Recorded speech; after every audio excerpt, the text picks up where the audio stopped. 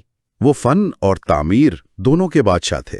اور اگر ہم 17ویں صدی کے ہندوستان سے 20ویں صدی کے انگلستان کا سفر کریں تو 21 جنوری 1950 کو ایک اور عظیم ادیب جارج آرویل اس دنیا سے رخصت ہوئے۔ 1984 اور اینیمل فارم جیسے ناولوں کے خالق؟ بالکل، ذرا دیکھیں، قلی قطب شاہ نے ایک حقیقی شہر بسایا جبکہ آرویل نے اپنے لفظوں سے ایک ایسی خیالی خوفناک دنیا بسائی جو آج بھی ہمیں آمریت کے خطرات سے خبردار کرتی ہے۔ واہ، دونوں اپنی اپنی زبان اور اپنے اپنے دور کے بڑے معمار تھے۔ جی، اور اردو ادب سے ایک اور تعلق بھی ہے۔ 1927 میں اسی دن پاکستان کے ممتاز شاعر، نقاد اور معلم عرش صدیقی کی ولادت ہوئی۔ اچھا، تو یہ دن اردو ادب کے لیے ایک ہی وقت میں ایک عظیم شاعر کو کھونے اور ایک نئے شاعر کے آنے کی یاد دلاتا ہے۔ اور ادب سے ہٹ کر اگر فنون لطیفہ کے ایک اور شعبے کو دیکھیں تو 1905 میں اسی دن فیشن کی دنیا کو بدلنے والے کرسچن ڈیور پیدا ہوئے۔ ڈیور نے دوسری جنگ عظیم کے بعد کی بے رنگ دنیا کو اپنے نیو لک سے دوبارہ خوبصورتی اور امید بخشی۔ جی، جس طرح آرویل نے اپنے دور کی سیاسی حقیقت کو بے نقاب کیا، اسی طرح ڈیور نے اپنے دور کی سماجی خواہشات کو لباس کی شکل دی۔ یہ سب تخلیق کار تھے جنہوں نے اپنے اپنے طریقے سے دنیا پر گہرے نقوش چھوڑے۔ صحیح۔ سیاست کی دنیا کی طرف واپس آئیں تو ہم نے ولادیمیر لینن کی 1924 میں ہونے والی وفات کا ذکر کیا تھا۔ یہ ایک ایسی خبر تھی جس نے پوری دنیا کو متاثر کیا۔ بالکل، اور اسی طرح کی ایک حالیہ مثال ہمارے دونوں ذرائع میں موجود ہے۔ 21 جنوری 2006 کو کوسووا کے صدر ابراہیم روگوا کا انتقال ہوا۔ روگوا کو بلکان کا گاندھی کہا جاتا تھا۔ وہ کوسووو کی پرامن آزادی کی جدوجہد کی سب سے بڑی علامت تھے۔ جی، اور ان کی موت ایک ایسے نازک وقت پر ہوئی جب کوسووو اپنی آزادی کے اعلان سے صرف 2 سال دور تھا۔ یعنی لینن کی طرح روگوا کی موت بھی ان کے ملک کے لیے ایک اہم موڑ ثابت ہوئی جس نے ایک نئے باب کا آغاز کیا۔ بالکل۔ تو جب ہم ان تمام واقعات اور شخصیات کو ایک ساتھ پروتے ہیں تو 21 جنوری کا دن تاریخ کے ایک چھوٹے سے نمونے کی طرح لگتا ہے۔ اس ایک دن میں انقلاب بھی ہے، جنگیں بھی، تکنیکی کامیابیاں بھی، فنی مارکے بھی اور انسانی المیے بھی، سب کچھ موجود ہے۔ اور یہ بھی کتنا واضح ہو جاتا ہے کہ اردو اور انگریزی ذرائع کس طرح مختلف واقعات کو اہمیت دیتے ہیں۔ اردو ذریعے میں قلی قطب شاہ اور عرش صدیقی کا ذکر ہے جو انگریزی ذریعے میں نہیں، جبکہ انگریزی ذریعے میں کئی یورپی اور امریکی واقعات ہیں جو اردو میں نہیں ملتے۔ اور یہ انتخاب خود بتاتا ہے کہ تاریخ کو کس زاویے سے دیکھا اور لکھا جا رہا ہے۔ جی بالکل، اور یہ ہمیں ایک آخری اور شاید سب سے اہم سوچ انگیز نقطے کی طرف لے جاتا ہے۔ وہ کیا ہے؟ ہم نے دیکھا کہ ہمارے ذرائع میں صدیوں پرانے واقعات کے ساتھ ساتھ شرارتاً ہی صحیح آنے والے کل کے واقعات بھی درج ہیں۔ اس سے تاریخ اور حالیہ واقعات کے درمیان کی لکیر دھندلا جاتی ہے۔ تو سوال یہ پیدا ہوتا ہے کہ کوئی واقعہ کب تاریخ کا حصہ بنتا ہے؟ کیا یہ صرف وقت گزرنے سے ہوتا ہے یا جب اسے ان ذرائع میں درج کر لیا جاتا ہے؟ اور اس سے بھی بڑا سوال یہ ہے جی، کہ آج کے ڈیجیٹل دور میں جہاں معلومات کو اتنی آسانی سے بدلا جا سکتا ہے، جہاں ڈیپ فیکس اور غلط معلومات کا سیلاب ہے، وہاں آنے والی نسلیں ہمارے دور کے بارے میں سچائی کیسے جانیں گی؟ یہ ایک بہت گہرا سوال ہے۔ جب ہمارے بنیادی ذرائع ہی قابل تدوین ہوں تو تاریخی حقیقت کے تصور کا کیا بنے گا؟ بات کرتے ہیں جی عبدالحمید اول پر۔ عبدالحمید اول 20 مارچ 1725 کو پیدا ہوئے، 7 اپریل 1789 کو انہوں نے انتقال کیا۔ سلطنت عثمانیہ کے 27ویں سلطان تھے۔ وہ سلطان احمد ثالث کے صاحبزادے تھے اور اپنے بھائی مصطفیٰ ثالث کے بعد 21 جنوری 1774 کو تخت سلطنت پر بیٹھے۔ عبدالحمید نے اپنی زندگی کے ابتدائی 43 سال کا بیشتر حصہ حرم میں گزارا اور انہوں نے اپنی ابتدائی تعلیم والدہ رابعہ شرمی سلطان سے حاصل کی، جنہوں نے عبدالحمید کو تاریخ اور خطاطی کے علوم سکھائے۔ حرم کی مقید زندگی گزارنے کے باعث عبد الحمید ریاستی معاملات پر کوئی گہری نظر نہیں رکھتے تھے اور اس طرح مشیروں کے رحم و کرم پر رہ گئے۔ البتہ حرم کی تربیت نے انہیں بہت مذہبی اور امن پسند طبیعت دی اور ان کی حکومت کے آغاز کے اگلے ہی سال سلطنت عثمانیہ کو جنگ کولایا میں بہترین شکست کا سامنا کرنا پڑا، جس کے باعث اسے 1774 میں ذلت آمیز معاہدہ کوچک کناری پر دستخط کرنا پڑے، جو اس کے زوال کے آغاز کی واضح دلیل تھی۔ اپنی تمام تر ناکامیوں کے باوجود عبد الحمید اول کو سب سے رحم دل عثمانی سلطان تسلیم کیا جاتا ہے اور ان کی مذہبی طبیعت کے باعث لوگ انہیں ولی کہا کرتے تھے۔ صاف ظاہر ہے جی کہ اللہ کے ولی جو ہیں وہ اللہ کے تو نزدیک ہوتے ہیں، لیکن دنیا سے اور دنیا کے لوگوں سے دور ہو جاتے ہیں، اور یہیں سے پھر عثمانی سلطنت کا زوال شروع ہوا۔ جن کے زمانے میں عروج تھا وہ بھی ولی اللہ ہی تھے، وہ رات مسلح کی پیٹھ پر گزارتے تھے اور دن گھوڑے کی پیٹھ پر گزارتے تھے، اور اسی وجہ سے جو سلطنت عثمانیہ تھی اس نے آدھی دنیا سے زیادہ دنیا کو فتح کر لیا، اور وہاں کے لوگ یہ چاہتے تھے کہ وہ رہیں اور ہمارے جو لوکل افراد ہیں ان کی حکومت نہ رہے، لیکن اس کے باوجود آہستہ آہستہ جو ہے وہ سلطنت کو زوال آتا چلا گیا۔